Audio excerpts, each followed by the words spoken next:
Welcome back, boys, to the next part of the chapter on natural vegetation, which basically deals with the importance of forest, the causes of why forests are shrinking, the need for the conservation of forest in a country like India, and of course, the conservation techniques that should be applied in order to protect the forest from shrinking. Right? So, first of all, we need to know what are the basic reasons why forests are important to us. As it says here, they have an intricate interrelationship with the environment, right? They play a very important role in protecting our environment, which includes us as well. And most of the population residing in the world is dependent upon the forest for their survival, and that's why we say it is a very important natural resource. And thus, because of all the above factors, it's very important for us to conserve the forest, right? Because we derive the benefits from the forest. Now, when we speak of deriving benefits from the forest, the uses of the forest or the advantages of the forest can be broadly classified as two types: the direct and the indirect uses or advantages of forest. What is the basic difference between them is that the direct uses are those where human beings or man takes in some sort of benefit from the forests directly, right? And the indirect uses are those where the forests play an important role in protecting the surroundings, the environment, the resource, the other resources like soil, water, etc., right? So when we speak of the direct advantages or the direct uses, there are three major direct uses of forest. That is, they provide us with raw materials. They can be major raw materials and the minor raw materials. The major raw materials include your wood, your timber, etc., and the minor raw materials are the medicinal plants and the small shrubs which are used in different industries. Very importantly, they are a source of employment to a large population residing in different parts of the world. And employment in what form? Employment in the form of lumbering, lumberjacks. You studied about lumbering and lumberjacks earlier as well. People who cut trees are called as lumberjacks.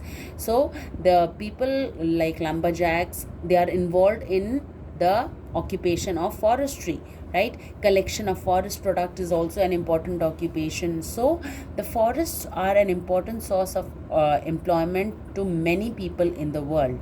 And even for different countries, the government of different countries, they sell or export the forest products, and that way they earn national income. So it's a source of income for the government of any particular region as well.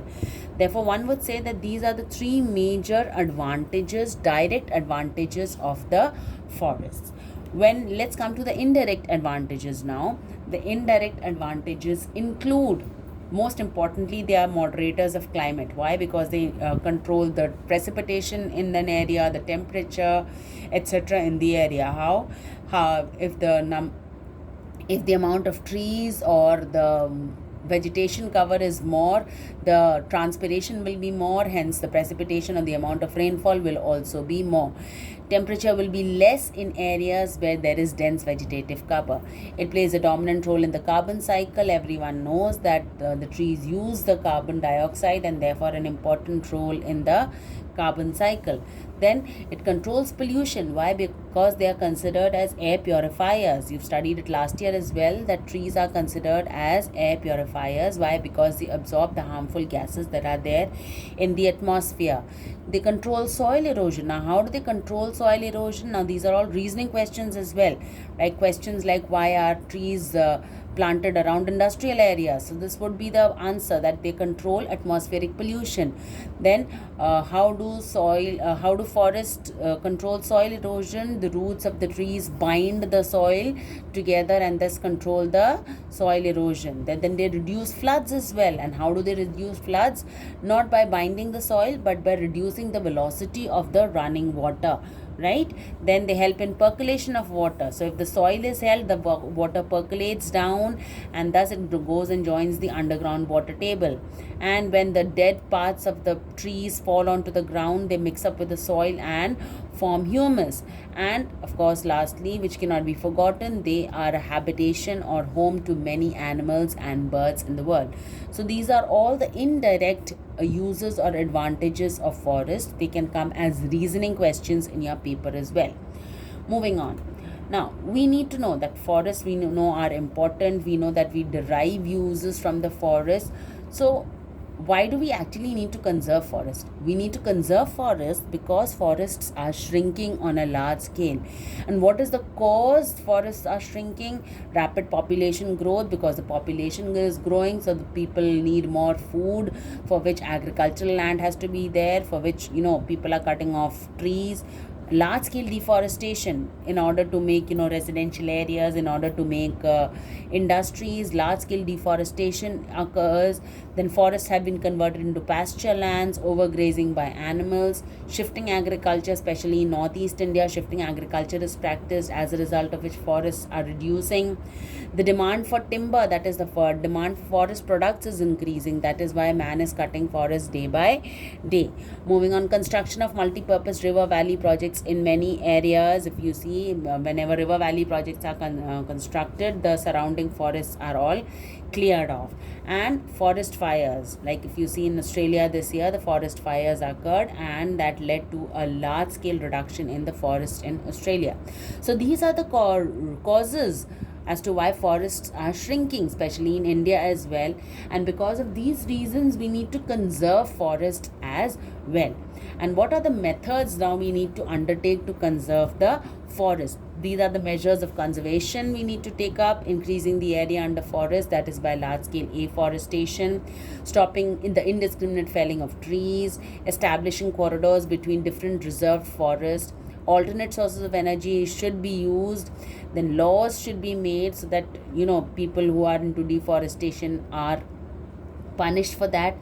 The people should be made aware of the of the importance of forest in the form of Van Mahotsav or Chipko movement, etc.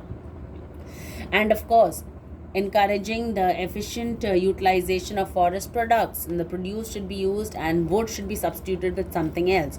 So the government, the people, everyone has taken these steps, and they should be taken. These are the steps undertaken in order to conserve forests, like afforestation.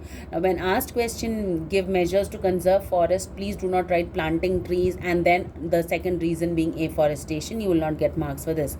Afforestation in itself means large scale planting of trees. So these are the conservation measures that are undertaken in order to preserve forests in India. Now, one of the people's participation is in the form of Van Mahotsav as well as Chipko movement. If you can see here, Chipko movement, people sticking to the trees and not allowing them to be cut off or felled, is a Chipko movement, right? So these are the initiatives that can be taken by individuals, that can be taken by people in order to conserve forest, right? The government of the country is also been taking over a long period of time, taking initiatives in order to protect the forests in a country and to bring more area under the forest cover, based on which they have brought out the National Forest Policy. What is the National Forest Policy which has been taken out by the government of India? What does it emphasize on? The policy lays emphasis on sustainable forest management, so that it sustains everyone in order to conserve and expand forest reserves and to meet the needs of the local people. So forest cover is also being expanded, and in such a way that the needs of the local people, the surrounding people, or the people living in surrounding areas are taken care of. Now, what are the steps that have been taken under the National Forest Policy? The afforestation, of course, the scheme of plantation of a new forest completely. Reforestation is another important term, right?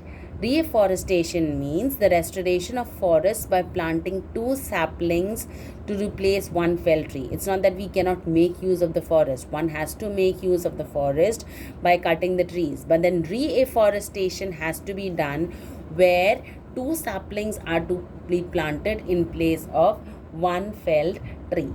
Right? Then conserving forest as a national heritage, that is another important step taken by the government. Controlling soil erosion, especially around the river region. Catchment areas are along the banks of the river, and checking the extension of the sand dunes. So these are the steps that have been undertaken by the government. Another 2 very important steps are social forestry and agroforestry. These are terms you ought to know, children. What is social forestry? It is the management and protection of forests as well as afforestation on barren lands. Wherever the land is barren, they are claiming it and they are planting trees on a large scale. What's the main aim? Aimed at helping in environmental, that is for environmental development, rural development, so that the people in the surrounding areas get benefit from the forest, and social development, right? That's the definition of social forestry. And what is agroforestry? It involves both the raising of trees and agricultural crops. That is, trees are also grown and agricultural crops are grown side by side. It can be on the same land, it can be in the surrounding areas, but somewhere close, in such a way that all land, including the waste patches, are also put to the best possible use and maximized production is taken out, right? So these are again two important steps undertaken under the National Forest Policy. Other than the previous steps we have shown you, these are two important things, and both the definitions you need to know properly. So those were the measures to conserve forest. And this is quite a generalized term. You can put all these in your own words, you don't have to really mug up over that, but like these definitions and these terms you should be knowing. So that was the end of the chapter on natural vegetation, wherein you need to study about the 5 major types of forests, forest conservation, and the National Forest Policy and the importance of forests, right? Keep track, children, study well, and keep safe. Thank you.